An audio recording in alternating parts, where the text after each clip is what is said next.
Back by popular demand, the Piltdown Superman podcast. Well, actually, somebody sent me a message on Twitter and asked if I was going to do any more of these things.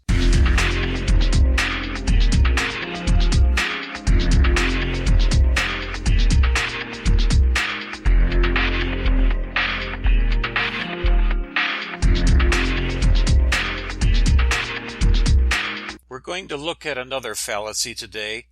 This one has many names. Bifurcation, either or, that's the name we can use. False dilemma, black and white. Well, you get the idea.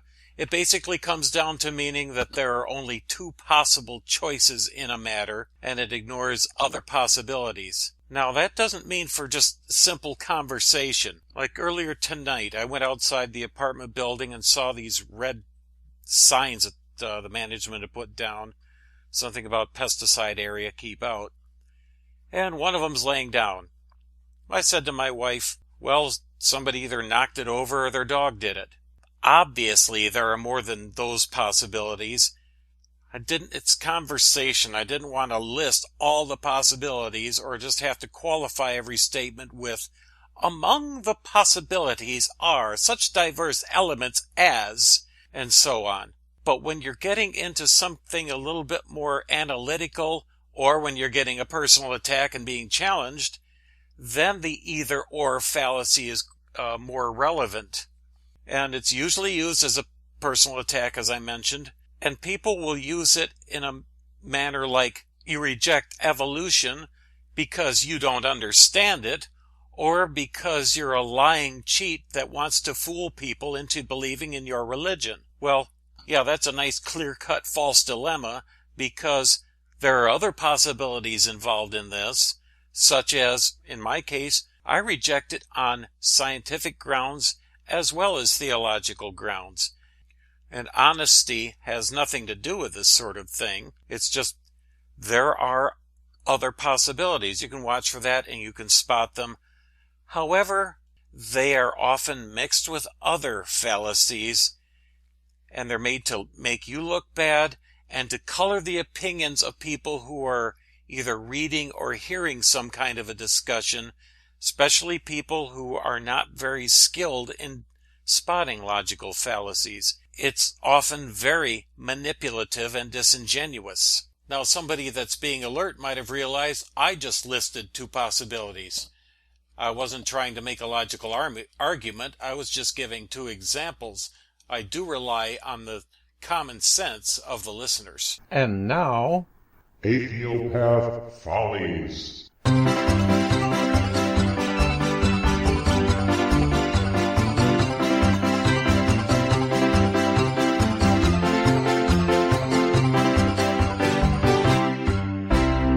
I have a couple of examples from Haywire the Stalker, who has persistently resisted any efforts to be educated in logic, but insists on being right anyway.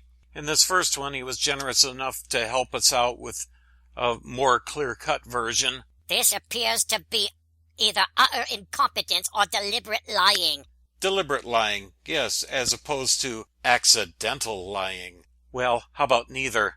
There are other possibilities without impugning the character of the Institute for Creation Research.